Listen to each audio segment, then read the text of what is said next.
Queridos hermanos, en su origen la Cuaresma tenía tres vertientes.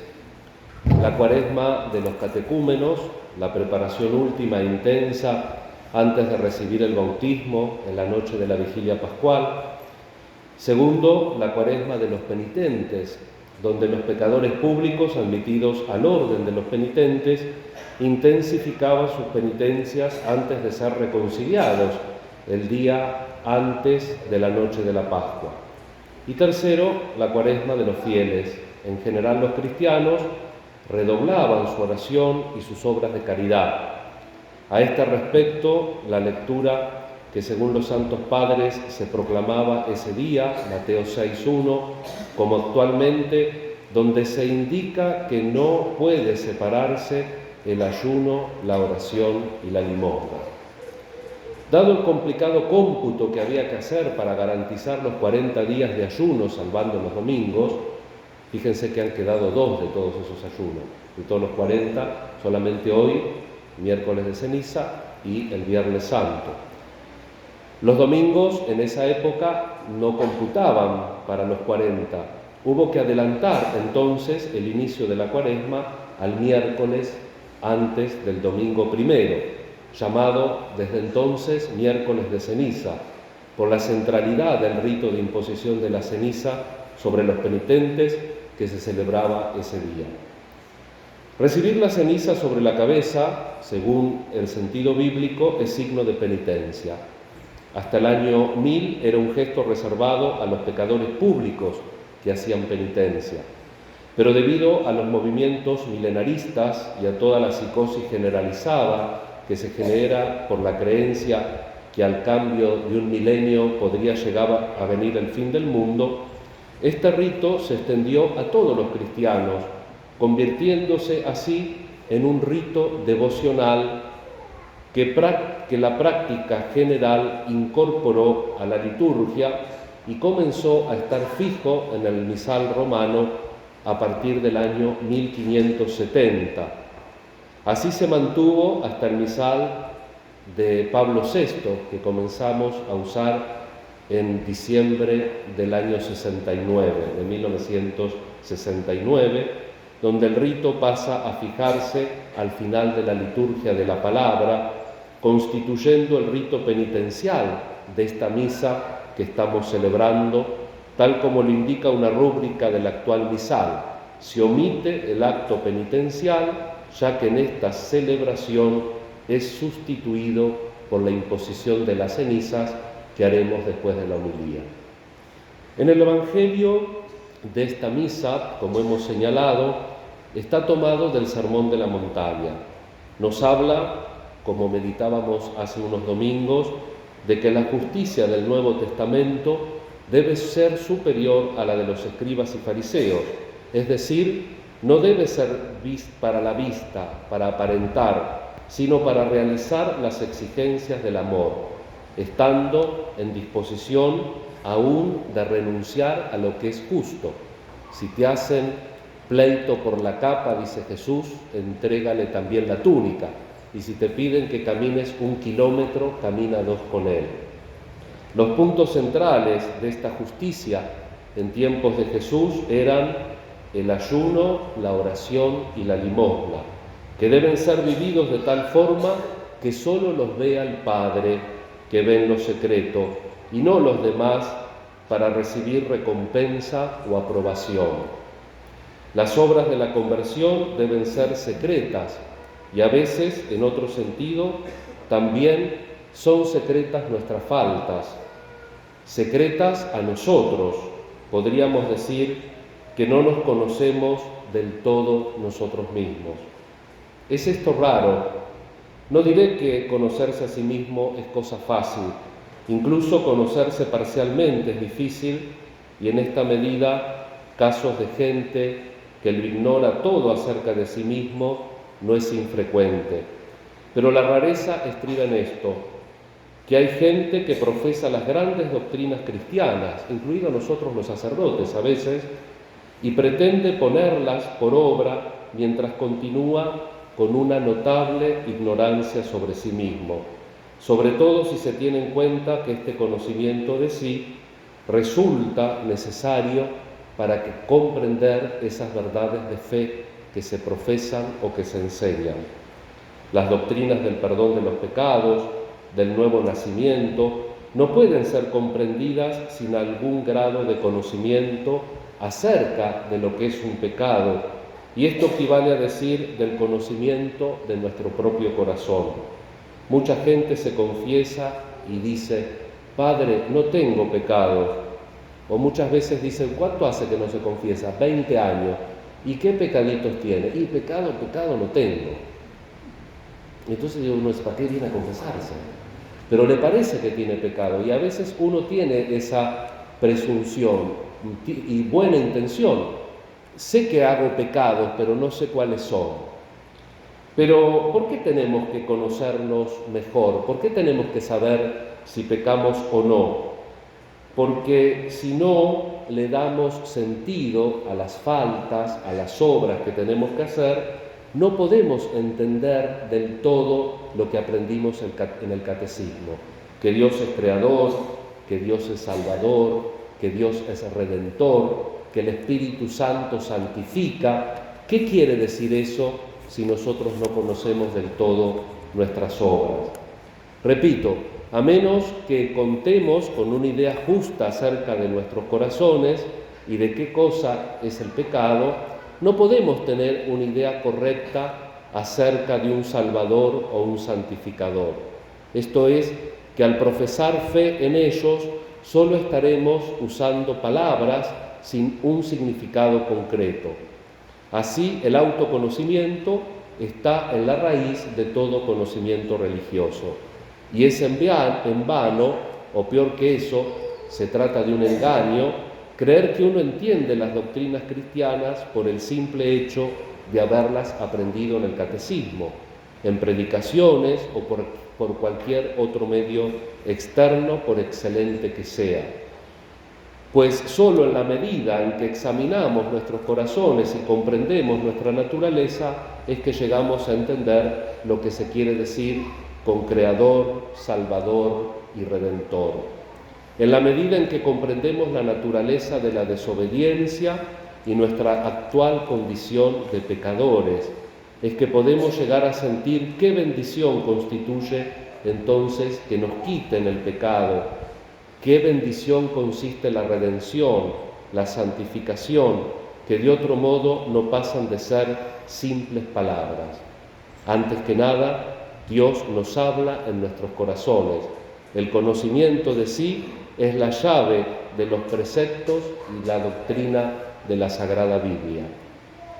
Ahora bien, el método más rápido para convencernos de que tenemos faltas que nos son desconocidas consiste en considerar cuán fácilmente vemos esas faltas ocultas en los demás.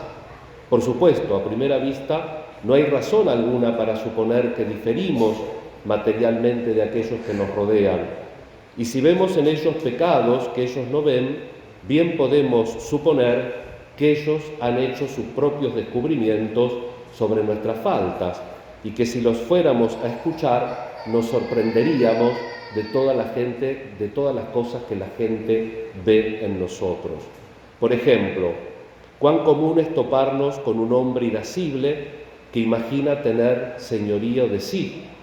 Precisamente, si se lo acusa de irascible, más irascible se pondrá y con el ánimo enteramente perturbado en el cenit de su ira, llegará a protestar que es un tipo perfectamente razonable, que juzga con agudeza e imparcialidad. Claro, que bien puede suceder que otro día le toque a él, ¿por qué no?, advertir idéntica falla en nosotros, o si por nuestra parte no tenemos un natural irascible, de todos modos, bien puede que seamos sujetos de otros pecados o faltas igualmente desconocidas para nosotros, e igualmente conocidos de Él, tal como de nosotros podemos conocer la ira.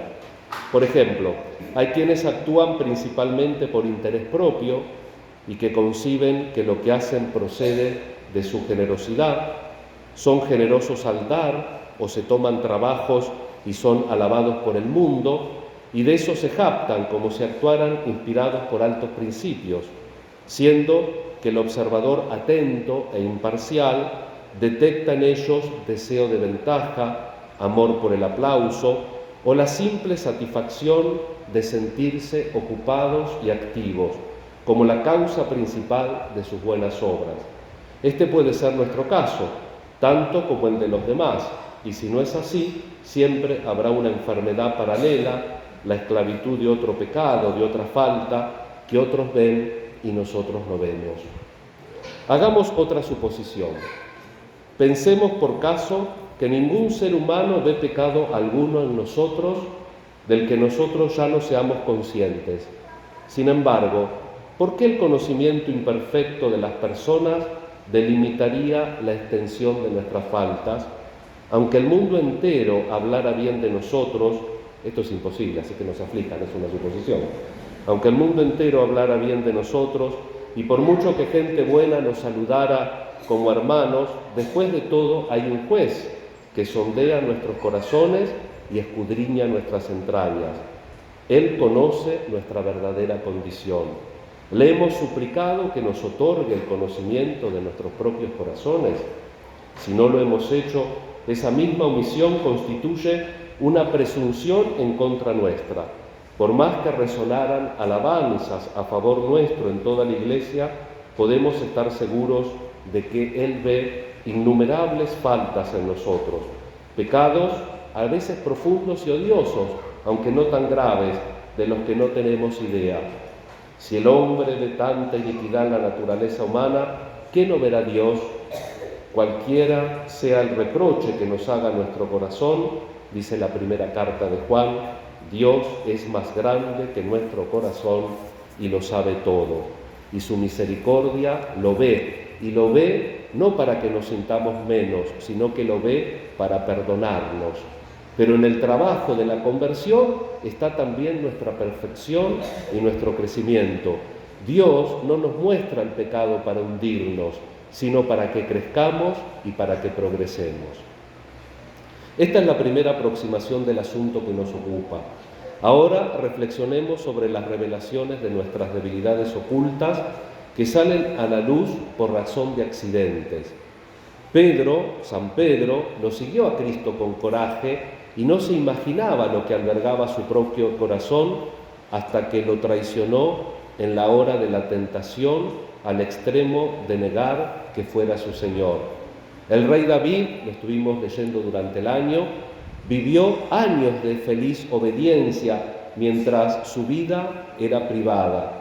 Cuánta fe pacífica y lúcida se desprende de su respuesta a Saúl cuando iba a pelear con Goliat. Yahvé me libró de las garras del león y las garras del oso, ¿por qué no me va a librar de las manos de este filisteo? Y no solo cuando llevaba una vida retirada, sino cuando resultó severamente probado, maltratado por Saúl, continuó fiel a Dios, durante años y años, fortaleciendo su corazón y aprendiendo el temor de Dios. Y sin embargo, el poder y la fortuna debilitaron su fe, y por un tiempo resultó vencido. Hubo un tiempo en el que un profeta le podía decir: tú eres ese hombre, cuando le cuenta la parábola del que tenía muchas ovejas y mató solo la que tenía uno. Y David indignado, y ese hombre eres tú, le dice el profeta, el hombre al que condenas. Había conservado sus principios verbalmente, pero los había perdido en el corazón. Eso decía el Papa en la misa que celebró hoy de miércoles de ceniza. Muchas veces hablamos de una manera y actuamos de otra. El caso de Ezequías constituye otra ilustración de un hombre que soportaba bien la tribulación, pero que por un tiempo recae en la tentación cuando tiene prosperidad, y eso después de gracias extraordinarias que Dios le había hecho. Y si tales cosas le sucede a los favorecidos santos de Dios, ¿cuál es, podemos suponer, nuestra verdadera condición espiritual ante sus ojos? Es cosa seria esto. La cautela que de aquí se desprende es la siguiente: que nunca tenemos que creer que nos conocemos enteramente hasta haber sido expuestos a distintas clases de tentaciones y probados en muchas cosas. Tener integridad en cierto aspecto de nuestra personalidad no garantiza que la tengamos en otros. No podemos anticipar cómo actuaremos bajo otras tentaciones, distintas a las que ya hemos experimentado. Esta idea debería mantenernos humildes. Somos frágiles, pero no sabemos hasta qué punto. Él solo lo sabe, Él que murió por nuestros pecados para que no perdamos la esperanza. No podemos sino conceder esto, que no nos conocemos, por lo menos respecto de las cosas en que aún no hemos sido probados. Pero más allá todavía, que si no nos conocemos incluso en materias en que sí hemos sido probados y encontrados fieles, constituye un caso frecuentemente observado que en la vida de los santos más eminentes de la Escritura se registran errores de su parte en los aspectos en que precisamente fueron más probados y en los que habían mostrado, por lo general, la más perfecta obediencia. Abraham, el fiel, fue hallado falta de fidelidad cuando negó a su mujer. Moisés, el manso, el más manso de los hombres, resultó excluido de la tierra prometida por razón de una palabra destemplada. Salomón, el sabio, resultó de tal modo seducido que terminó inclinándose ante los ídolos. Luego, para poner un caso del Nuevo Testamento, Bernabé, el hijo de la consolación, que se peleó tan amargamente con San Pablo. Por tanto, si estos hombres que indudablemente se conocían mejor que lo que nosotros nos conocemos, albergaban en su interior tantas enfermedades ocultas, incluso los aspectos de su carácter más libre de culpa, ¿por qué pensamos que a nosotros no nos puede pasar? Y si nuestras mismas virtudes están manchadas o salpicadas de imperfecciones, ¿qué nos será de las desconocidas y múltiples circunstancias que agravan la culpa de las faltas? He aquí una tercera presunción que nos ayuda a entender esta situación. ¿Y qué hacer entonces? Para ir terminando, porque ya los veo cara de cansados. En primer lugar, todo autoconocimiento no se alcanza así nomás. Requiere de un esfuerzo y de trabajo. Para el caso, sostener que el conocimiento de nuestro corazón es natural equivale a sostener que aprender lenguas extranjeras es cosa fácil y que es un conocimiento que se adquiere naturalmente. Ahora bien, el solo esfuerzo de reflexionar consistentemente resulta un ejercicio penoso para mucha gente, sin mencionar la dificultad de pensar correctamente. Preguntarnos por qué hacemos esto o aquello, tomar conciencia de los principios que nos gobiernan para determinar si actuamos a conciencia o por causa de alguna otra influencia menos noble, es cosa dificultosa de hacer. En este mundo andamos muy ocupados y habitualmente queremos dedicar el poco tiempo que nos resta de ocio a cosas menos exigentes y no tan cansadoras como examinar nuestra conducta. Y luego aparece el amor de sí. Esperamos que todo salga bien. Esto nos dispensa del trabajo de examinarnos.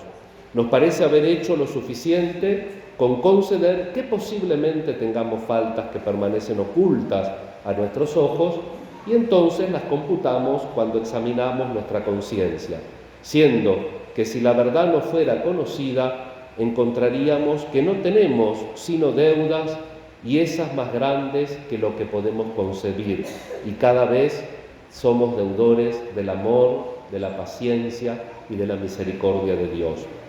Ni hablar si tenemos, esto lo digo en broma, ¿no? Ni hablar si tenemos la mala fortuna de contar con salud buena constantemente.